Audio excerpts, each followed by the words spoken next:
యేసయ్యా స్తోత్రాలయ్యా నా దైవము నీవయ్యా.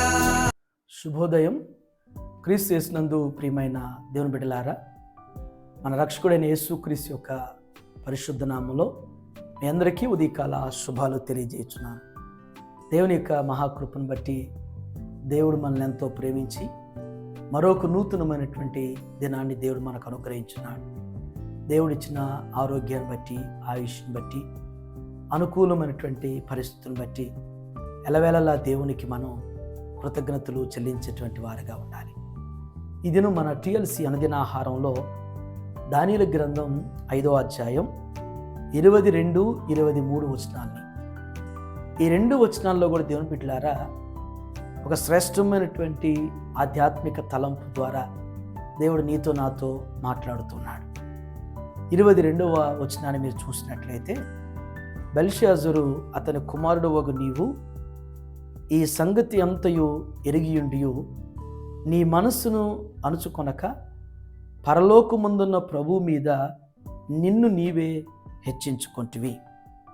దేవుని బిడ్డలారా, ఈ మాటలో మీరు గమనించినట్లయితే దేవుడు బెల్షాజర్తో మాట్లాడుతూ ఉన్నాడు. ఈ బెల్షాజర్ ఎవరు అంటే నెబుకద్నెజరు రాజు యొక్క కుమారుడు. నెబుకద్నెజరుకి తను గర్వించటం ద్వారా, తను గొప్పగా ఎంచుకోవటం ద్వారా ఏం జరిగిందో ఈ 5వ అధ్యాయంలో జ్ఞాపకం చేయబడింది. ఆయన ఏ రీతిగా నెబుకద్నెజరు మరి పశువులాగా మారిపోయి మరి గడ్డి మేస్తూ పశువులతో పాటుగా పశువులో కలిసి అడవిలో వాటితో పాటు సంచారం చేసినటువంటిది రాయబడింది. తన తండ్రి అయినటువంటి నెబుకద్నెజరుకి ఏం జరిగిందో, ఎందుకు జరిగిందో ఇది అంతా కూడా మరి బెల్షాజర్కి తెలుసు. కొందరు జీవితాల్లో గమనిస్తే దేవుని బిడ్డలారా, కొందరు చూసి నేర్చుకుంటారు, కొందరు విని నేర్చుకుంటారు, కొందరు చదివి నేర్చుకుంటారు. అంటే మనుషుల యొక్క మనస్తత్వాలు వేరువేరుగా ఉంటాయి కాబట్టి కొందరు చూసి, కొందరు అంటే నేర్చుకుంటంలో విని, కొందరు చదివి నేర్చుకునేటువంటి వారు ఉంటారు. కొందరు ఇవేమీ కూడా చూసినా, విన్నా, చదివినా కానీ అది గ్రహింపు లేని వారుగా, గుర్తించినటువంటి పశుప్రాయులుగా వారి యొక్క ఆలోచన, వారి విధానం, వారి నడవడిక కనబడుతుంది. ఈ నెబుకద్నెజరు కుమారుడైనటువంటి బెల్షాజరు ఈ కోవకు చెందినటువంటి వాడు. ఇది మొదటి తలంపు. 2వ తలంపు, ఆ భాగంలో 2వ తలంపు ఏంటంటే, పరలోకమందున్న ప్రభు మీద నిన్ను నీవే హెచ్చించుకున్నావు. దేవుని బిడ్డలారా, దేవుడు మనలందరిని కూడా ఆయన స్వరూప్యంలో మనల్ని నిర్మించాడు. ఆయన చేత చేయబడినటువంటి మనం ఆయనతో పాటు సమానమని ఎలా ఎంచుకోగలుగుతాం? ఏ విధంగా మనల్ని మనం హెచ్చించుకోగలుగుతాం? అలా హెచ్చించుకున్నటువంటి వారి జీవితాలు ఏ విధంగా ముగిసిపోయినటువంటివి బైబిల్లో మనం చూడగలుగుతాం. మరి మీరు గమనిస్తే, మరి ఆనాడు బాబేలు గోపురం కట్టుచున్న సమయంలో కూడా ఆనాటి మరి ప్రజలైనటువంటి వారు అనుకున్నారు, దేవునితో పాటు సమానంగా ఉండాలని బాబేలు గోపురాన్ని ప్రారంభం చేశారు. అది మధ్యలోనే అది పూర్తి కాకుండానే వారి భాషలో తారుమారైపోయినటువంటివి. తరువాత మరి నెబుకద్నెజరు అనేటువంటి ఆయన కుమారుడైనటువంటి బెల్షాజర్, వీరిరువురు కూడా తండ్రిని చూసి కుమారుడిలో పరివర్తన లేకుండానే దేవునితో పాటు పరలోకపు తండ్రితో సమానంగా మరి తను హెచ్చించబడాలని తలంచాడు. కాబట్టే దేవుడు తన కొలతను కొలిచేస్తూ ఉన్నాడు.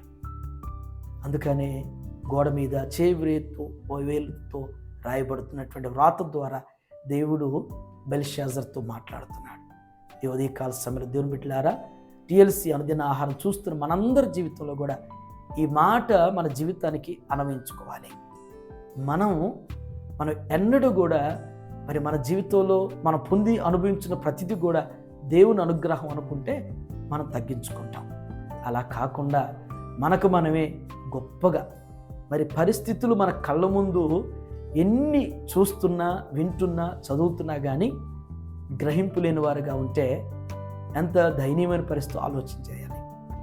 మనల్ని మనం తగ్గించుకుంటే హెచ్చించబడతాం.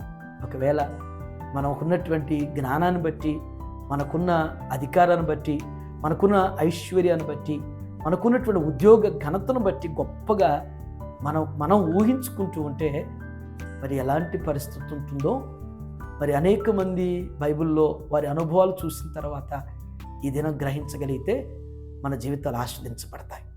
గ్రహింపు లేకపోతే నష్టపోతాం అనేటువంటిది ఈ ఉదయం మనందరం కూడా గ్రహించాల్సిన వారుగా దేవుడి ఈ మాటల ద్వారా మనందరి జీవితాన్ని స్థిరపరచునుగాక. ఆమేన్. దీవించావే సమృద్ధిగా నీ సాక్షిగా కొనసాగమని. ప్రార్థన చేసుకుందాం. మహోన్నతుడా, కృపగలిగిన ఆయన, జీవము గల మా రక్షక, మీకు వందనాలు. యోదేవు నాయన, బెల్షాజరు గురించి జ్ఞాపకం చేసిన విధానం బట్టి మీకు వందనాలు. బెల్షాజర్ నాయన వారి తండ్రి యొక్క స్థితిని, వారి తండ్రి యొక్క పరిస్థితి గుర్తిరిగి కూడా గ్రహింపు లేని వాడిగా ప్రవర్తించాడు. దేవా, అదే తను నాయన గొప్పగా హెచ్చించుకోవటాన్ని బట్టి నా తండ్రి తన తండ్రిలాగే తన జీవితం కూడా ఏ విధంగా ముగించబడిందో లేఖం ద్వారా జ్ఞాపకం చేశారు. దేవా, ఈ ఉదయం మా జీవితంలో కూడా నా తండ్రి, దేవా, మేము ఏవైతే నా తండ్రి చూస్తున్న పరిస్థితులను బట్టి, అయ్యా జరుగుతున్నటువంటి సంఘటనలను బట్టి నాయన గ్రహింపు కలిగిన వారుగా, కనువిప్పు కలిగిన వారుగా, అయ్యా హెచ్చరిక నొందినటువంటి వారుగా, అయ్యా మా జీవితంలో అట్టి పరివర్తన మాకు అనుగ్రహిస్తూ స్థిరపరచండి. ఏ దేవ మాకున్నటువంటి ప్రతిదీ కూడా మీ అనుగ్రహం, మీ ఆశీర్వాదం. ఒకవేళ నాయన తెలిసి కానీ తెలియక కానీ, మనసులో కానీ బయటికి కానీ నాయన మేము అహంతో గర్వించేవారుగా, మాకు మేము గొప్పగా ఊహించుకుంటుంటే క్షమించండి. తగ్గింపు కలిగిన ఆయన మీ ద్వారా ఇంకా హెచ్చించబడేటువంటి కృప దేవా మా అందరికీ దయచేయండి. యువదేవు నాయన టీఎల్సీ ఎన్నుదిన ఆహారం చూస్తున్న ప్రతి కుటుంబాన్ని, ప్రతి బిడ్డను కూడా మీ యొక్క దైవికమైనటువంటి చిత్తానుసారమైనటువంటి జ్ఞానంతో వారి జీవితాలు స్థిరపరిచి బలపరచమని యేసు నామమున అడుగుచున్నాం తండ్రి. ఆమేన్. దేవుడు మిమ్మల్ని దీవించునుగాక.